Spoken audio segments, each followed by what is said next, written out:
Welcome to Captive Conversations. I'm your host, Adam from Captive Wi-Fi. Join us as we dive into behind-the-scenes stories of hospitality leaders, exploring tech, operations, and marketing through the eyes of the experts. Let's get the inside scoop together. Hello, everyone.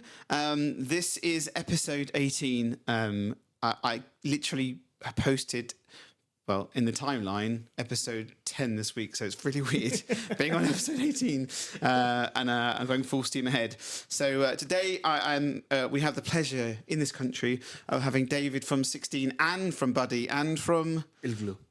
Illglu? Illglu. The integration company. Oh, is that the integration? That's not on your... Is that on your LinkedIn as well? It's under Venture Unicorns. Ah, okay. So I tried to do a little bit of a dig and ChatGPT helped you, but you need to add that in there as well, man. Yeah. So that's basically the integration piece, right? Yes. We'll come to it. We'll come to that. So there's lots that we'll come to. Okay. So episode 18. There you go. A little round of applause for you. Thank you for coming. So we have two questions from the last guest. Okay. And the last guest was Prithi from Sentiment Search, an awesome tool, which I will do you an intro after this podcast. So one of the questions he was given from the previous guest, he actually wants to give it to you as well. Okay. Which is really interesting because he does AI stuff. So the question was, as technology continues to evolve, how do you see the role of artificial intelligence transforming the guest experience in the hospitality industry over the next 5 years? Well, it's a big one. Yes. You could say 2 years because it's going quick, but I mean 2 to 5. Yeah. And also, AI as a term is becoming a buzzword. It is a buzzword, and everyone wants to put AI in everything. Yes, we'll be seeing dishes coming out with AI. What's that? You're right. But yeah, no, I think in the real term of AI, I think it will help operators get more personal with their guests. Yeah. But in volume, it's very difficult to kind of give that feeling that kind of you go to the mini shop where the bartender knows your name in a larger operation. Yeah. So AI will help that because it knows that you come there twice a week, 3 times a week. You like your latte with vanilla or with chocolate or this or with that. So that's gonna... It's those touch points, right? Helping on the touch points. And helping elevate kind of the experience, making people feel like they are personal. Yeah. Because that costs money. Yeah, well, to be fair, in the past, it was very much the maitre d' that would be at the restaurant. Exactly. You'd pay him a lot of money, and he would remember you. Oh, David, welcome back. This is your table. Come sit. Steaks coming here. Your glass of champagne's already, which isn't there anymore, right? Yes. So that gives you that. I think, to be fair, everyone has mentioned that when I've talked about the AI or machine learning in hospitality, because some of the hotels are already doing it. Some of the hotels that are already doing this sort of stuff where, because Lawrence, when he came, his podcast came out Monday, he was like, the Four Seasons for me is, he went to Four Seasons in Thailand, he went to play tennis, came back, and this guy out of nowhere said, he goes, Mr. Havanah, how was tennis? He's like, all right, that's a bit much. Like, that's a bit intrusive. Or you go to the, how was your meal last night? So that little thing, it's just notes, right, in your account. Yeah. And again, you're mentioning the Four Seasons, but how can you deliver that experience in everyday everyone. life? Yeah. And in everyday life. Yeah. So you don't go to the Four Seasons every day. Well, depends how many companies you have, right? I don't go to the Four Seasons every day, don't worry. No, I agree with you. I think the customization in hospitality, I think, will definitely make a big point. Everyone's talking about it right now as well. And I think there's difference between AI and ML, machine learning, and the buzzword of someone could say, we're AI, but they've just plugged in ChatGPT. And a simple integration. Yeah. If we've integrated a product, then now it's doing something with machine learning or artificial intelligence, or just a simple process, which is repetitive, which gets something done. Yeah, and helps them with time, right? So awesome. Next question. This is from him. Are you happy with the existing customer feedback insights that you get? If you could have anything you wanted to add the oomph that would help, what would it be? Because you've got a whole range of stuff. Because it's not just, obviously you have clients and restaurant clients and so on. Then you've got the co-working space as well. So there's lots of different facets of the business. Yep. But I mean, you can touch on any part of that really for this. But I mean, restaurants probably going to be interesting. With restaurants, I think at least my experience or our experience in Malta, we do get feedback, but I don't think it is at the level of say the UK or the US, and I don't think it is valued enough. The big problem is, okay, you got feedback, someone said something, but what? Yeah. So what do you do with it? Do you read them? If you read them, it's good. In Malta, we've got this Facebook page where everyone rants about anything, but people sometimes rant because they want something for free. Yeah. So is that good feedback? Yeah. Is that genuine feedback? Someone rants about finding something in their meal. I had a case with a client once. He went and reviewed the CCTV and watched the burger being done step by step to ensure that there was no piece of plastic in that burger. Yeah. But this out there was a feedback saying, I found a piece it's of hard, plastic. I guess. On that note, Prithi's platform actually does some really cool stuff with weeding out the fake ones, which is quite nice. So that's going back to AI. That's pretty clever. But you're right. I think the challenge you have, it's same here as well. We have loads of clients that use our feedback and don't respond. Because we gate the negative. Don't take action. So we gate the negative and we send the positive through. So they're very happy. But there are some customers that we tell them, oh, by the way, there's 15 reviews you've not looked at, and there's no action because but the majority do. The majority go through if there is some form of push. I think an oomph in customer feedback would be kind of the engine that would tell you, because you're getting these kind of reviews, I would recommend you to do this. Yeah. Try this and see what happens. Yeah, that'd be clever. Yeah. Oh, to be fair, or alternatively, using the tool you have to show you the trend. There's a trend of this. Yeah. There's someone's not being served at a certain time. I think that at one stage, exactly, which might be a staff issue, not a product issue. Correct. Or an SOP issue. Yeah. So back where you are, is there feedback platforms that people use? Or is it just mainly just sort of like a Google, like scanner? Google here and there. Yeah. But there's nothing like streamlined that people use. People just push you to Trip or Google, or is it restaurants not Google really? Mostly. Google mostly. We're getting more feedback now that we're introducing StoreKit in most of the stores. Nice. And kind of every time someone orders, even if they order 3 times a day, you get asked 3 times. Yeah. How was the experience? So that's building a good enough database of feedback. Yeah. But I think there's a lot of space for feedback to grow on Malta. Nice. Okay, so this is the standard questions that we have. So the standard questions we have, there's 2 here and then a couple at the end. So the first question is best hospitality experience. Interesting question. I would say, and a shout out to Kautar in Morocco. I would say Morocco. Yeah. I was impressed. I was down there like 5 weeks ago, and their team are awesome though. Like their team is but I was impressed by the hospitality within Morocco. Interesting. Yep. And kind of I was literally feeling like I was part of the family, maybe. One, but also kind of taken back in time to the days when hospitality was hospitality. Oh, really? It wasn't purely come in, eat. Not transactional. That's the exact word. So something as simple as a valet, something which we're not used to. You just valet your car, and you just go park it, and we get it back when we're done. Yeah. Sorry, you looked at me like sometimes you don't get it back. That's what I was. That's what the look. I was like, does it happen sometimes? But Kautar took us around. It was myself, Nico, and Fabio from No Rival. Nice. I had a chat with him the other day. He's awesome. They are just awesome. I love the story. I won't go into it, but the story of how they got created and how they're and I love the name as well because we've got no rivals. Like that's Italian for you, right? That's gumption. What should we call ourselves? No rival, because no one's going to be, But yeah, so nice because that's your your reseller buddies, right? That's your Lightspeed buddies. Yes, which is nice. And I was on one of the chats that they did, and it was a really nice sense of community. Yes, because you don't always get that, right? And it's it is very important in the sense. In the end, we're all running the same thing in Yes. different countries. Yeah. And it's very interesting to see how similar it is. And the challenges you're all having. It's the same challenge. Yeah. It's the exact same challenge. Yeah. We had a discussion when we were down in Morocco and we were seeing the operation down there with Kautar.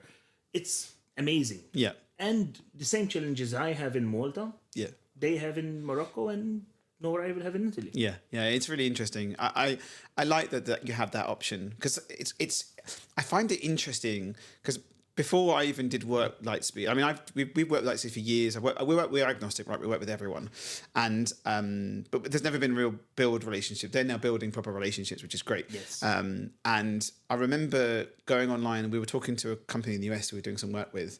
I did a search for Lightspeed, and there were about 90 million resellers in America of Lightspeed, Yes. but none of them were really. One was an accountant, But it's a different kind of reseller. yeah, but they weren't a reseller. They were just like They are sales resellers. yes, yeah. They're not We're a implementation. completely different. Yeah, so that's what I'm saying. breed. It was weird when we met, and we were talking. When I was talking to you, and then obviously I met some of the others.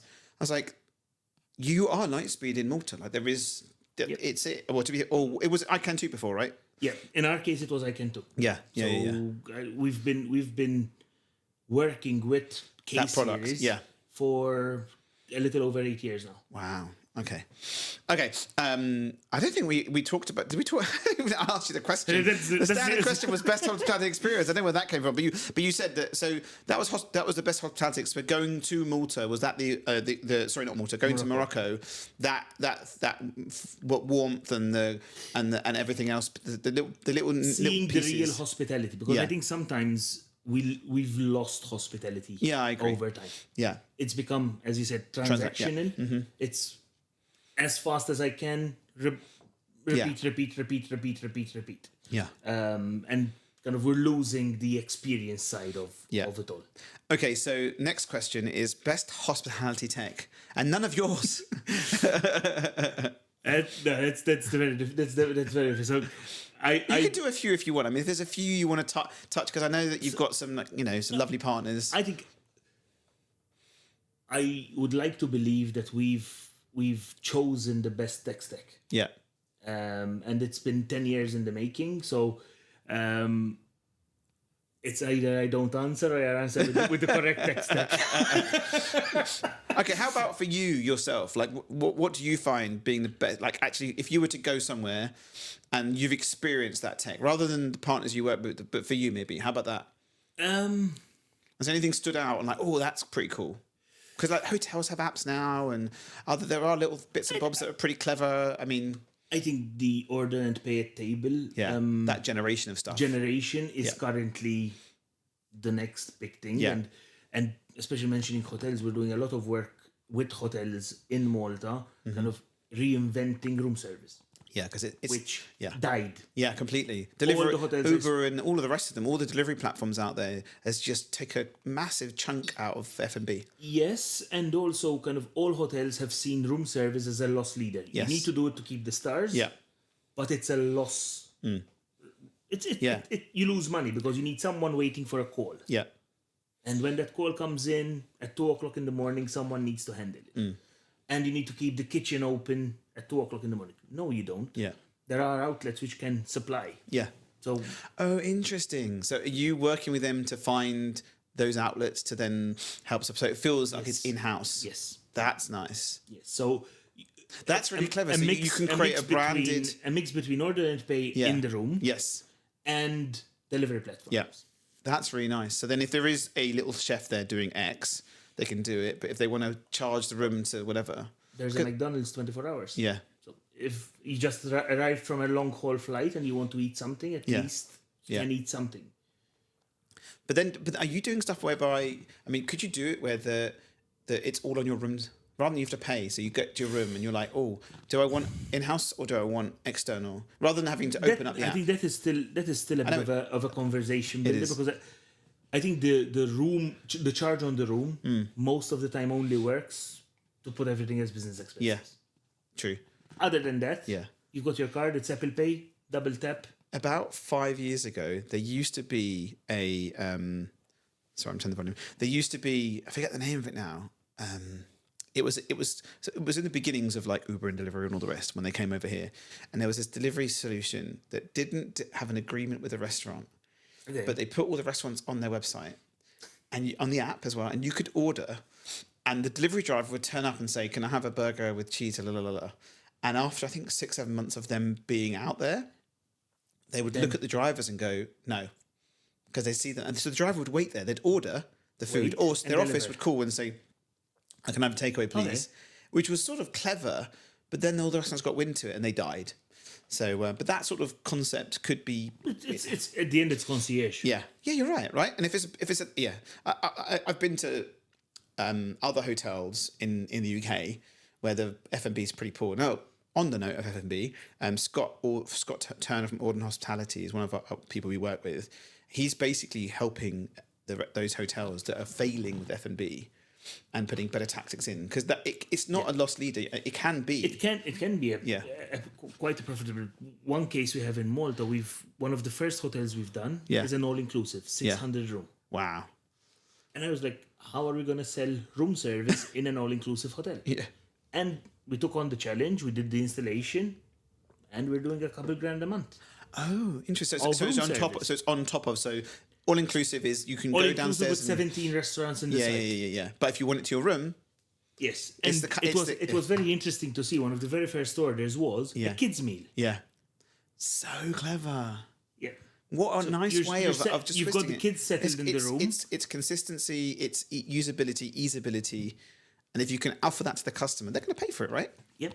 Wow, that's pretty cool. Okay, so we're going to go back in time a little bit. And start from the beginning. Like, where did it start? Like, where did it come from? You've been doing this for a long time. 10 years this year. Yeah, wow. 16. So where did it start? Was it in tech? Was it in hospo? Like, where was your first? Tech. My background is tech, but I've worked hospitality all my life. Mm-hmm. Started working bars, then lights, and worked my way up the food chain. But 16 started off. So before 16, I had another company in tech, doing vehicle tracking and telematics. Say again? Vehicle tracking and telematics. Oh, vehicle tracking. Yep. Cool. I exited that company, and I was like, okay, now what I do? What should I do? Yeah. Funnily enough, and a lot of people ask me why 16. So 16 is my birthday. Oh, is it 16th September? Oh, 16th of July. So yeah, my brother from another mother. So that's happy birthday then. Yeah, thanks. Yeah, thank you. So 16th September, and 16 is my lucky number. Yeah. So and that was it. There's actually a very funny story around how I ended up on 16. Yeah. I couldn't find a name. I was trying all kinds of different combinations and this and that. So I just decided to, first time in my career. So is it the first time for your own company, or was the last company you worked with, you grew with them and you built with them? So the company I was with before, I entered after the company was already set up. So I kind of entered. You grew with them basically, and grew with that. Yeah. But then it was time to move on. Yeah. And I moved into not knowing what is needed. And funnily enough, a friend of mine called and he's like, I just took on this big Lido and I don't know what POS I'm gonna use. So I researched POS. Nice. And back then it was POS Lavu. Lavu, okay. Yes. Yep. So that was the first POS we installed. Good system, but too American. Yeah. It was very reliant on the internet. Yeah. Not even Wi-Fi, internet. So we only did like a couple of years with that. Yeah. And interestingly enough. So hold on, did you like consult, or what did he do? Initially, yes. Yeah. So initially 16 was 16 Consulting. Yeah. So that was the initial brand that came up. But the word consulting is a big word. It is. And it's a scary word for the food industry. So I think they feel they're going to get ripped off. I don't know what it is. I did the word consultant. And when people see it, they're like, I'm going to have to pay a lot of money. Yeah.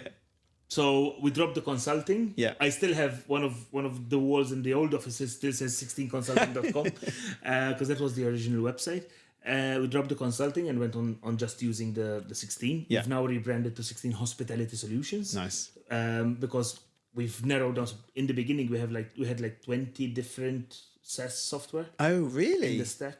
Okay. But anything from Xero. So one of our first software was Xero, which we Yeah. started Love doing Xero. post Lavo. Retail management software. Building management, real estate management. Yeah, real estate. All kinds of different software. And then I realized, like, with all those kinds of software, you'd need an army of people to actually have expertise in everything. So they started dropping, and we started kind of moving towards where the audience was taking us. Yeah, you were guided. We were guided into the restaurant scene.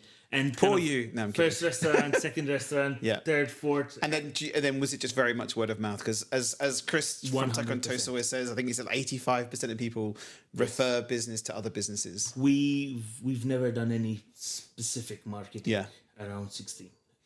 That's fantastic. Pure word of mouth. Yeah.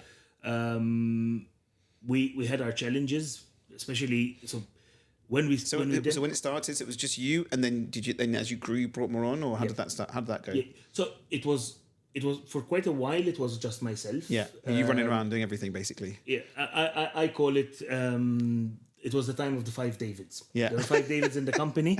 There's David on support, David on sales, David on I've been there. Yeah. 24/7. yeah. David didn't have a life. Yeah. Exactly. Yeah.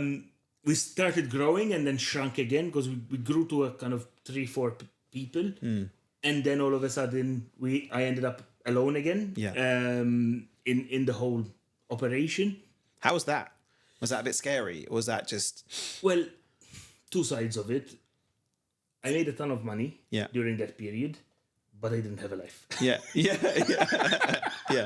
with you. As you clearly mentioned. But yeah, the kind of the iteration was interesting and interesting to learn kind of what. It's learning curves, I guess, isn't it? As you grow and you learn, and as a person. And yeah, in the way we see things, with especially things like tech, when what's it called? When we switched Lavo to Ikentu, we just went to all our clients and said, we're gonna switch you over. Free of charge, we're gonna switch you over to this new product because we think it is the best. And when the adoption was okay, or how was adoption? The price didn't change, so everyone was okay with it. So since there was no price difference, Then that's a nice one, isn't it? That's easy. I think that's easy then, I guess. And if there's no price difference, then the adoption is going to be higher. yeah. And Better system, same price, no brainer. we changed the whole client base back then, and of course then kept building on it. Yeah. And then, so from there, then did you start to do consulting and stuff with, because you obviously there was consulting. So you had the implementation. Were you doing any like other stuff, or like operational bits and bobs at that point, or not? No, not yet. So that came in now a year and a half ago. Okay. With 16360, Yeah. which is a sister Oh yeah, because company. that's the other piece, isn't it? I saw Yes. that. Yeah, I saw that on your LinkedIn. I like the 360. It's very clever. So you got the 360 overview. Okay, so then you got to the point where you shrunk the tech stack. You've shrunk it. You're onto up iSight. until COVID. Yes. We had a tech stack of like 6 Yeah. in total, including Xero. Yeah. And I think we were at around 65 outlets on Malta. Yeah. COVID was the exponential care for us. Yeah. Did Did you find, so I listen, no one likes talking about it, right? Because it's a challenging time, especially in hospitality. We had the same. For us, at the other end of it, it was a really a good way for everyone to restructure and re-understand your business, right? Because you said you had the tech stack out there. So did it let you have time to look at it? In our case, no. Yeah. I'll tell you why. Because we took lease on our 300 square meter office. Yeah. In January 2020. Yeah. And it was a construction site. Of course, March, we all know what happened. And so apart from just taking on the lease, starting the renovation of a new office, clients were in dire straits. Yeah. In Malta, COVID aligned with the introduction of delivery platforms. Yeah. So we had Bolt and Wolt being introduced, and everyone was like, what do I do with these? So one decision we've done, and which we're proud of, and also most of our clients actually appreciate, is that during that time, we just pulled up our sleeves and gave all our services for free. Yeah. We did the Support same. free of charge. Give us the menu. We're going to update all your menus, new pricing, this, that, the other. Let's work. Yeah. And we never looked back. Yeah. I think that's important. We helped clients during that time that were being ripped off, like really badly, and it's upsetting. Anyway, it's a previous time, but I think it made you stronger because the clients that you had at that point, there's a better belief in you because there's the and most trust. of them grew, and grew exponentially, because then kind of there were came the wave of the kind of the buyouts, the acquisitions, etc., and every one of those, because we had good clients, our clients were buying the other sides. Yeah. Interesting. Which meant introducing our tech stack into there. So then, okay, so more recently, then you've come down. Then you got rid of? Did you got rid of the platforms, and then you went to focus on? Yes. So 2 years ago, we took the hard decision of parting ways with Xero. Yeah. Parting ways in a sense that we don't sell it directly. We're selling it through the official partner now in Malta. We've basically transferred all our business to them. Yeah. And focused primarily. So are they doing like financial stuff as well as yes? Because what were you doing before? Were you just selling? You were selling the subscription for the software, and then supporting. We were ending up selling the subscription, but also selling certain level of advice. Yeah. How do I do this? How do I do that? Yeah. But it's not purely tech. It's how do I set up my chart of accounts? Yeah. Now it's accounting. That's a lot. I can do it, but how do you get people to be trained to do that if they're not on the accounting space? And we were not interested in going into that route, into that space. Yeah. Or heavily investing down. Yeah, I understand. So you dropped those ones, and what were you left with? We were left with Lightspeed. Yeah. As the heart. We also have SumUp EPOS. Yes. On for all of Malta. So did you find SumUp is very, because we work with them. I knew Ollie, who was at Good Till. Yeah. Hi Ollie, who's chilling out somewhere now. Their platform's pretty good. And so do you find that platform's very suited for the smaller, the little ones? And then obviously you've got Lightspeed for. It's an interesting the cake. There is a piece of the cake for every vendor, and kind of understanding who the not target audience, because you can target whatever you want. Yeah, who the right fit audience is for the product is very important. Yeah. 2.5 years ago, we acquired an operation of fiscal cash registers. I remember you telling me about that. I remember. Yeah. So just to, okay, sorry, we have to talk about this. Can you just very quickly touch on the fiscal stuff, because we don't have it here. We don't have it in Malta either, but. But how come? Okay. So let's me clarify. Yeah, go on. So when I say fiscal cash register, so let me. I don't know if you actually do have this in the UK. Do you have those small machines which print the literal receipts and have a copy inside? Oh yeah. That's a fiscal receipt. That's a fiscal cash register. Is that what it's called? You're getting technical on me. Fair enough. So the old bip tills, basically. Yeah, beep. Yeah, receipts. There you go. Nice. But those machines would have a copy in an SD card or in a okay. For so if them to be fiscal. In some countries, for example, Hungary, those machines need to be connected by a SIM card with the government. Okay, yeah, fine. Okay, Same applies with Italy. Yes. So Italy, in the case of Italy, they've done it through an Epson printer. Yes. So you need to buy a specific Epson printer. And then when it prints the receipt, it sends it to the local government, comes back with the individual with a unique serial ID. number that gets printed on the receipt. Yeah. I remember I was saying to someone else a little while ago, I don't remember where I was, but I was definitely somewhere where it was fiscal. I think it was probably in Italy, and we were in a taxi, and and he goes, "I need to give you the receipt." I said, "I don't need it. I need to give it." The whole thing was just broken. They get fined very, very, very badly. It's crazy. And actually, Italy has done a very interesting approach towards card payments. I believe it's 2 years ago where they said it's now illegal to not accept card payments. Oh, really? You cannot go to a shop and they tell you, I can't accept card payments. Try go to Germany. Everything's No. in cash. Believe me, I proposed to my wife in Germany. Yeah. And we went to this Pink concert and I only had 20 euros in my pocket. And we went in, 20 euros and a card. Went to the bar and like trying to order. And no, sorry, cash. Yeah. Cash? We're in. Seriously, friends of mine are the same. Like they've gone out for drinking, and they're like nothing. You could go to cash point. But you can't go out, and there was no cash machine.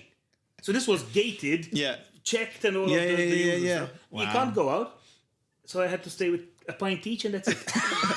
It's a cheap date. You're a cheap date. Okay, so then what happened with the registers? So the registers opened up a market of Because they were end of life, right? Or not? Not exactly. So they are not end of life themselves, Yes. and kind of there's an audience which is wanting these kind of cash registers, and there was a very big. The company had been in Malta for quite a long time. Okay. So there was quite a big audience of people using them, and it kind of got us towards having the extreme lower end. So someone who wants to open a shop needs to be fiscal. Yeah. So you either go fiscal or else go for a computerized system and make an exemption to the fiscal. So then you can actually just go all the way down to just literally there. But 350 euros and you're open. Do you find that after time they come back to you for like actually Yes. and then Because then again, and there's no reason trying to kind of force. don't push them on it. Yeah. If they can afford it, they will buy the best.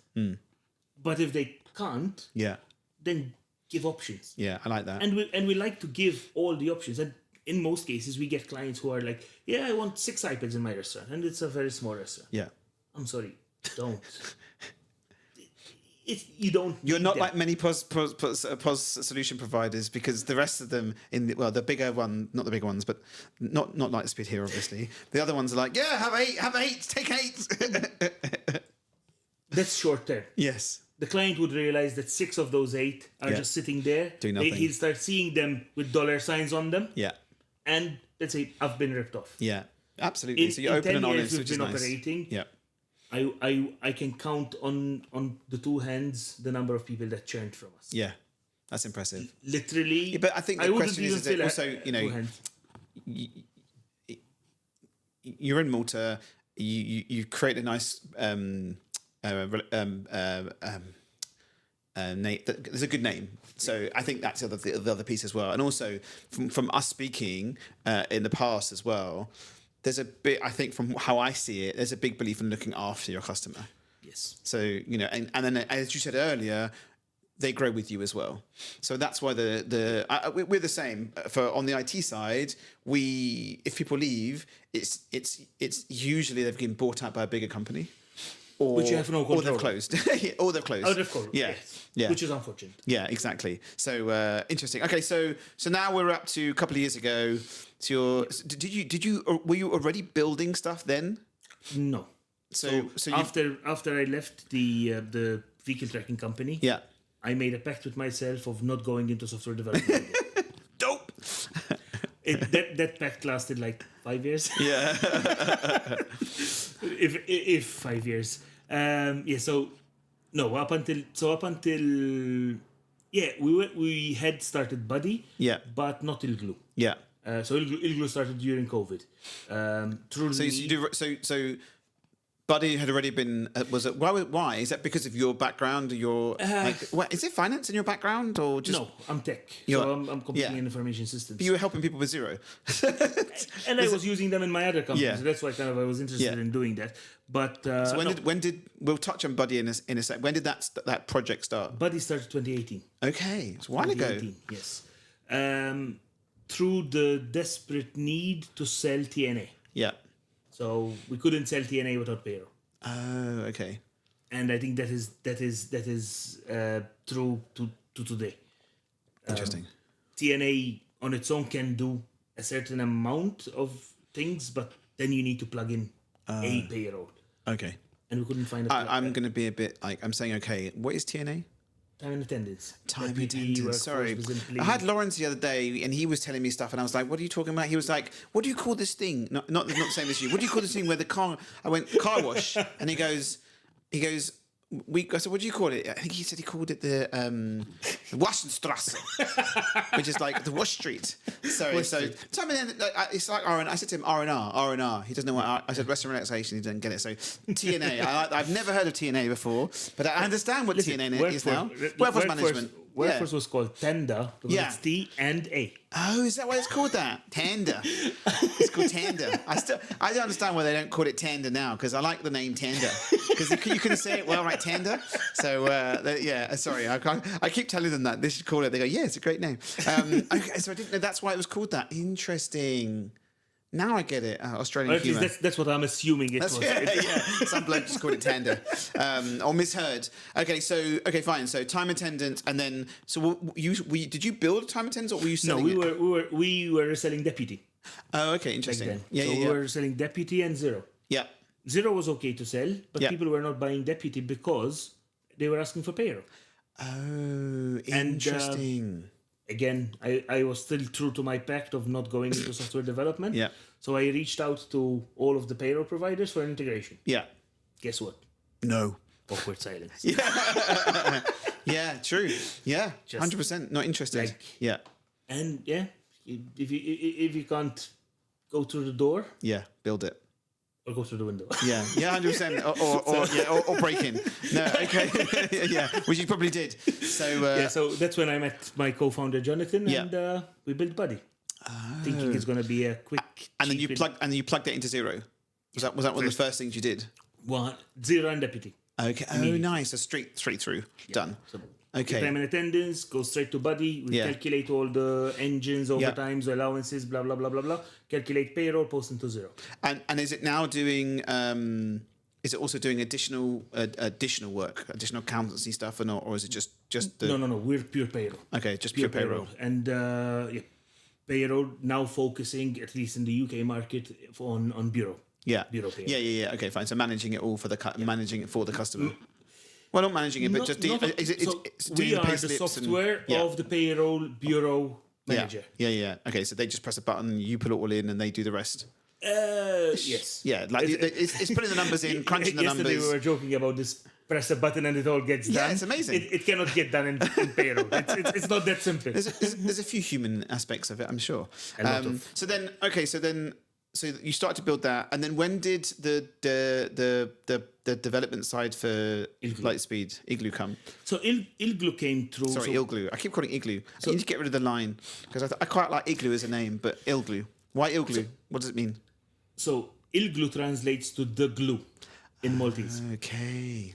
And it actually started from igloo. Yeah. So we were going to call it Igloo. And then Jonathan was like, No. let's call it Illglue. Yeah. Yeah, that's cool. We'll do it. Nice. So basically that started off because we needed back then a deputy to Lightspeed. Oh, okay. integration. So did you build the Deputy to Lightspeed The integration? initial one, yes. The initial one, yes. And also a Vault, which is one of the aggregators on Malta, into Lightspeed. Okay. And that was a game changer. Yeah. So the moment we did Vault to Lightspeed, we went ballistic because we were one of the very few POS systems who could offer that. Yeah. And it was saving restaurants Yeah. Time and money. Yeah, absolutely. and accuracy. Yeah. And yeah, absolutely. So they didn't have the Starship Enterprise with all the different tablets everywhere. Because I remember back in the day there were because it wasn't But just in Malta it was contained because it was always two. Oh, it was just two. operators. God, I mean, in the when it started, I mean, we had like here you had Henchman, you had Uber and Deliveroo, you obviously Just Eat. Yeah. I mean, it was just. I mean, I remember going to a client. There was 5 tablets next to the till. To a certain extent, that was why certain platforms were not suited for Malta Yeah. because they were built for 5-10 connections, Yeah. whereas we had 2. So the price difference, So what was it? So what? Are they still just 2 now, or is there more now? it's still 2 now, yes. So what are the 2? Vault and Bolt. Okay. Oh, so Bolt's the Bolt has Bolt food in Malta. nice. I love Bolt. It's fucking awesome. Yeah. Yeah. Okay, interesting. And And then we do both of them. and you plug in both of them. So Yeah. are you one of the only ones that plug into both of them, or I mean, I'm sure there's others now, but No, we're the only ones. Really? Look at this. You've got stamp on To water. both of them. Nice. That's awesome. So then, okay, so you built that. All your restaurants are happier. So then you must have clients who don't use you for. Well, I guess. So are there other? Are you now the plumbing? So Illglu, right? I can't even being the glue.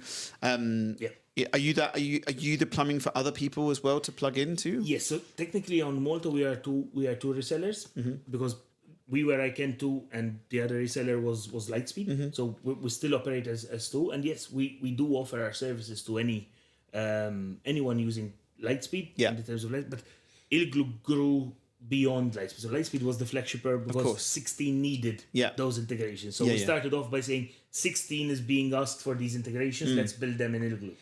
But by time, we now build integrations which are beyond just Lightspeed. Oh, awesome!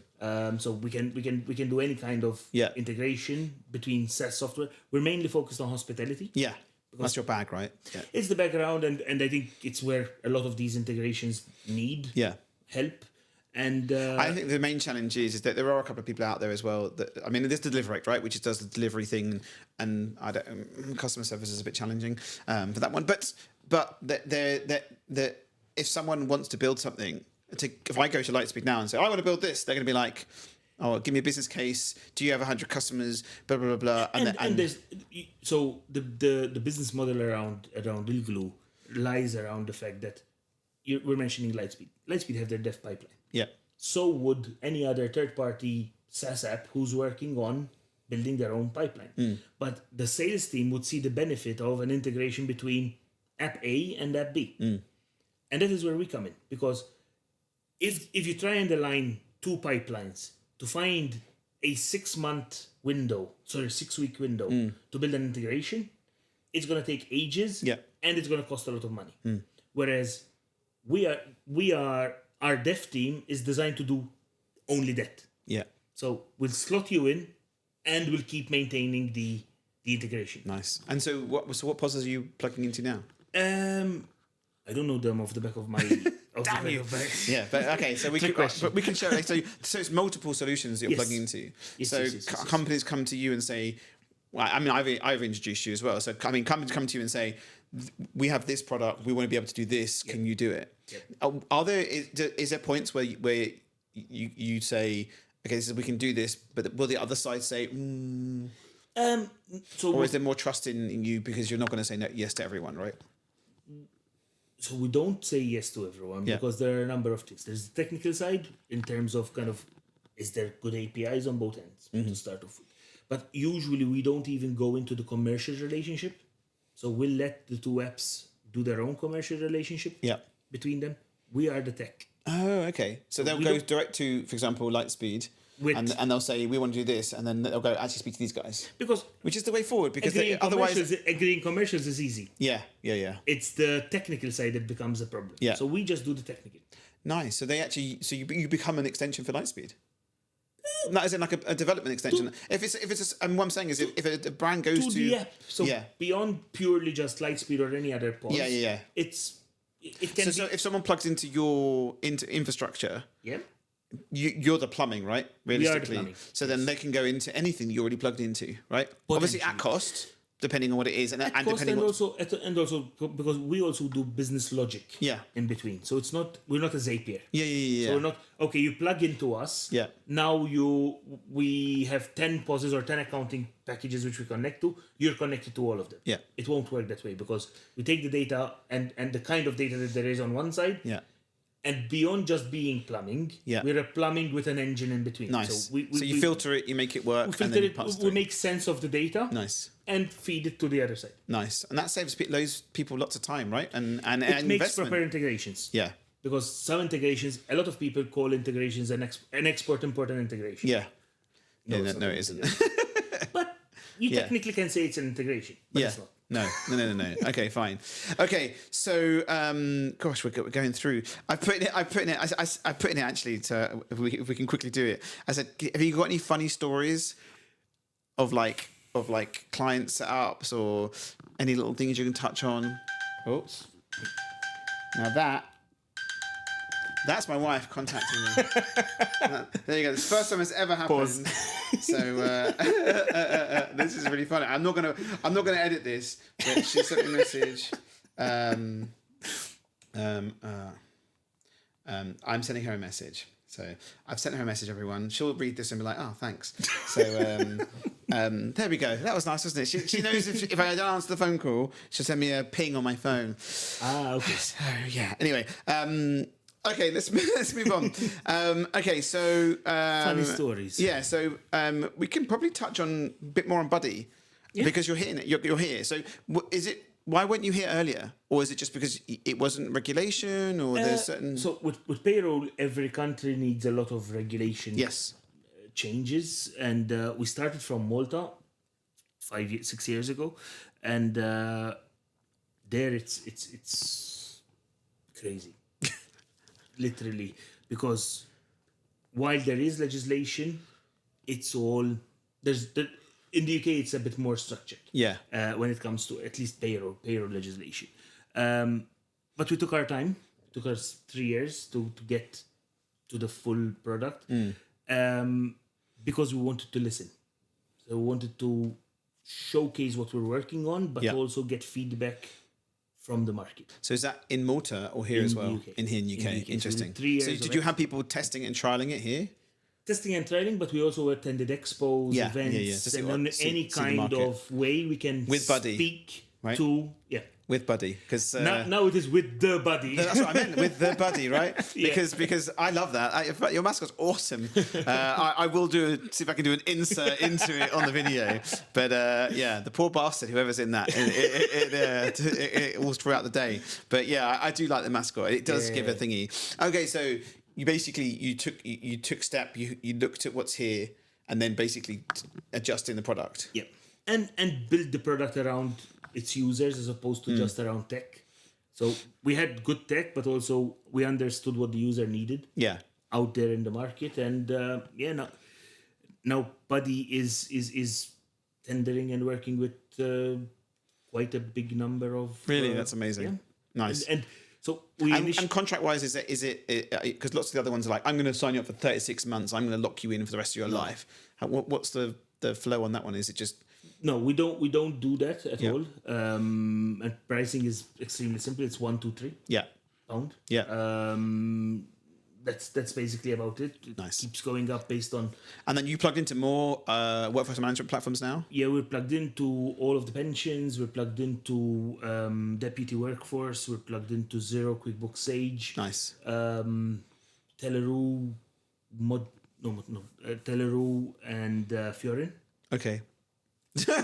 Good, but you said that the first few I understood. Okay, amazing. And then okay, perfect. So and you and the current clients you have, are they helping you adjust it, or are you done now, or is it still making iterations? No. The moment you're done, you're dead. Yeah, true. No, you're absolutely right. You're absolutely I was having a conversation yesterday with a payroll bureau manager around a company which seems to have taken the direction of not investing anymore in the product. Ooh. And I made the statement, okay, they're sunsetting the product. Yeah. No, they're not sunsetting the product. They're just not putting any investment in it. Yeah. That's the equivalent of sunsetting 100%. the product. Yeah. Because Well, look at. So at one point in time, it's going to die. Yeah. Yeah. So Yeah. do you want to keep investing in? Do you want to keep your risk Yeah. to that point? Last thing you want is that sunsetting, isn't it? So you're helping people transition away from others. Can you pull the data out, or Yep. so you're helping them pull the data out of other platforms? Interesting. And in the space, at least, most of the players are being acquired by the bigger companies. Yeah. Yeah. Not happening to you, unless it's worth it. Ooh. Not Not yet. To conquer the UK first. Okay. What's next? Are you building? Is it new stuff being built? I mean, what's the future of the? Because you have the 360 now, so now you're not only you providing an infrastructure, you're going to go in. You're helping operationally side, right? 360, yes, is mostly that, and 360 came out of the need to work very closely with the operator to implement the product like MarketMan. Yeah. So something like MarketMan, Yeah. it's a very good product, but It scares me. it scared. I'm not an operator. No, right? it scared me in the first Yeah. instance as well. Yeah. But then you'd realize that, and this applies to any stock control software.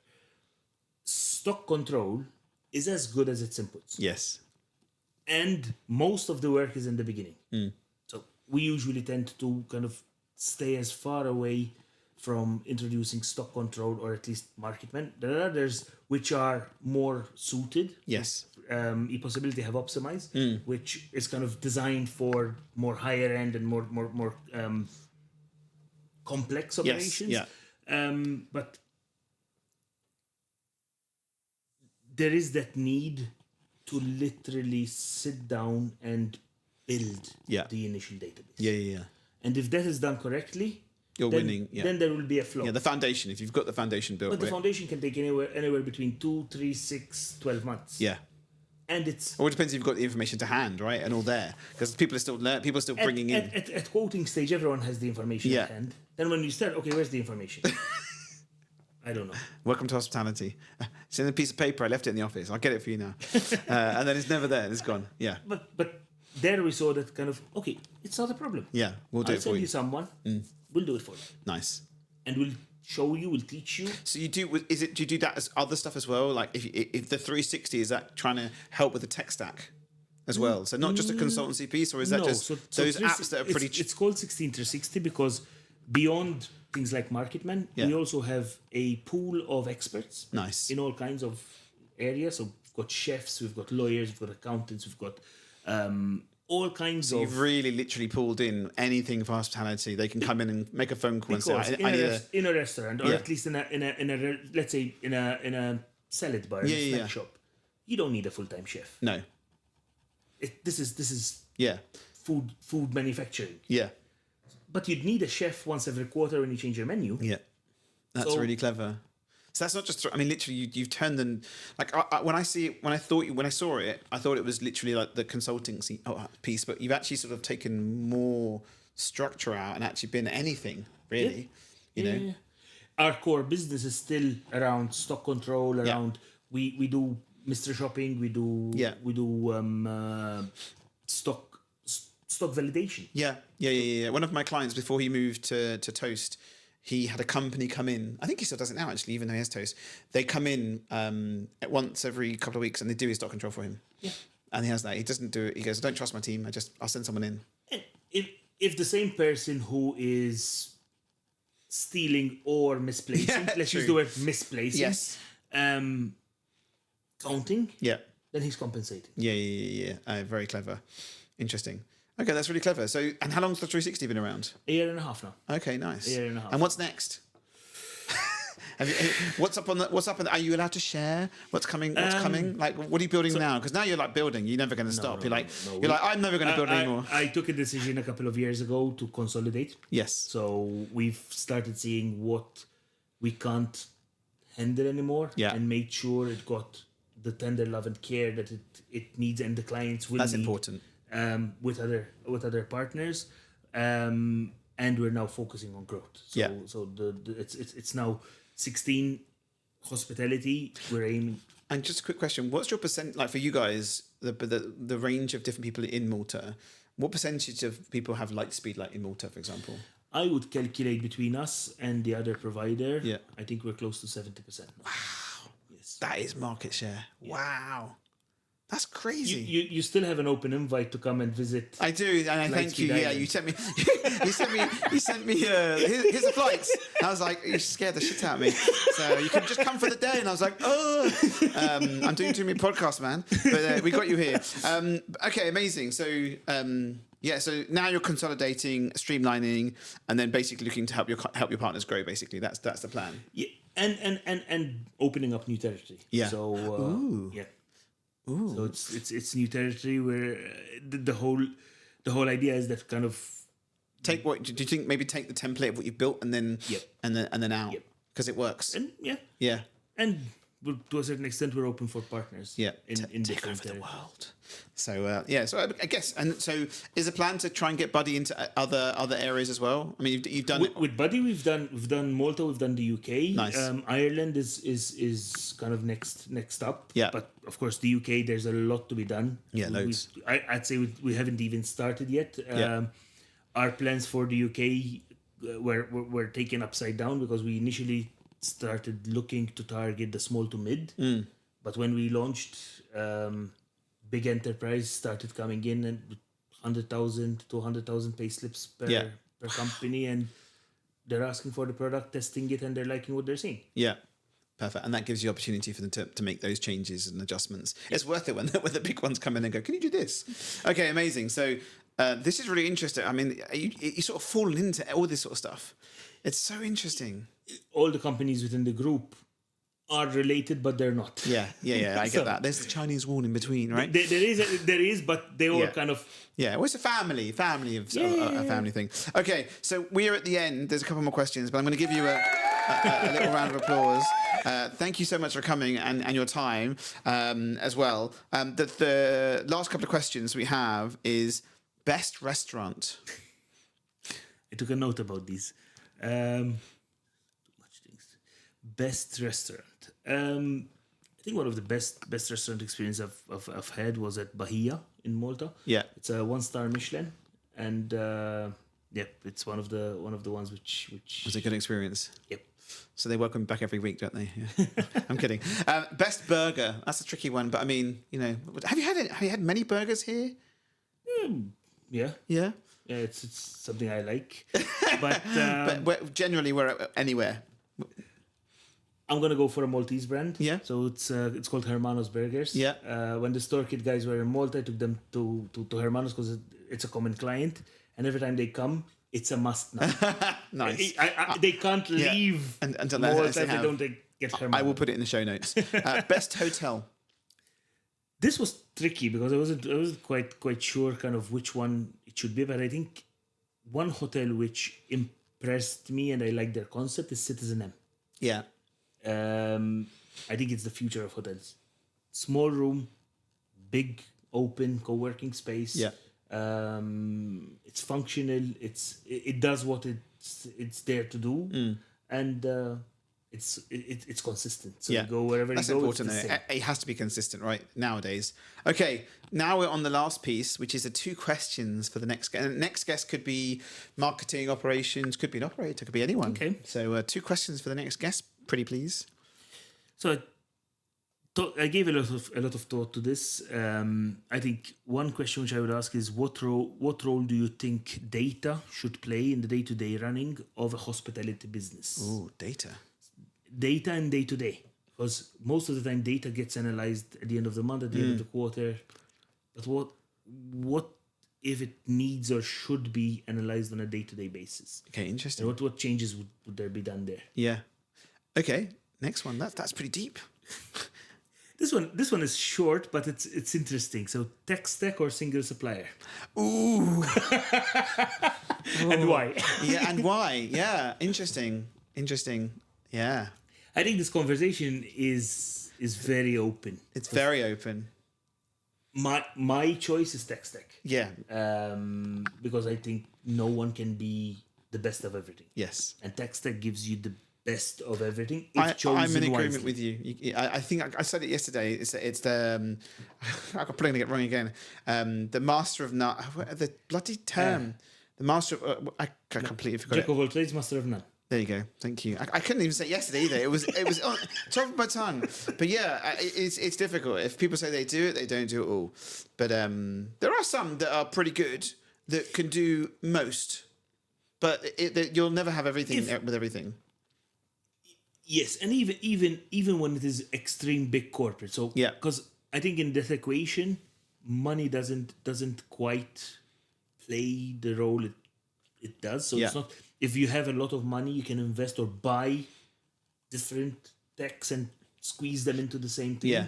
You'd still be a POS company. You'd still be a stock control company. So quick before we go, quick question. Do you, for the bigger brands, when you're doing more stuff for them, whatever, do you find, because we've done this recently with some other clients, has the customer brought everyone into the room together to share together, right? Because as in bring you the POS guys in, bring stock control people in. Do you find, has that happened much or not? Because in our case, we do all that heavy lifting ourselves. Yeah, true. So yeah, whenever So for me, So basically, you sit in a room with yourself and tell everyone else what to plug in.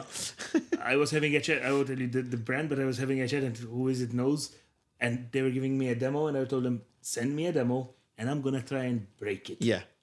If I can't break it, then the client won't. Yeah. And I'll do my best to break it, and I'd give you my feedback. Yeah. So you'd come back and fix and change and adapt and because that's where you need to start. Yeah, but you've learned that from what you're doing as well. So I think that's a benefit you have. You've got your building stuff. So I understand when we're building stuff. Yes, so but you've got to give it to look at it on the lines of, if I own a restaurant, yes, would I want this tech in my restaurant? Yeah. Yeah, true. But then you've got the space inside where your office is, right?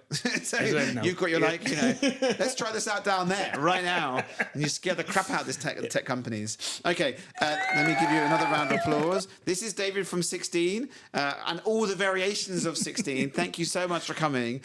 This was really awesome. And I wish you lots of luck with Buddy. I will put all the links with Buddy and so people can check it out. And 16, of course. And thank you so much. So give everyone a wave goodbye.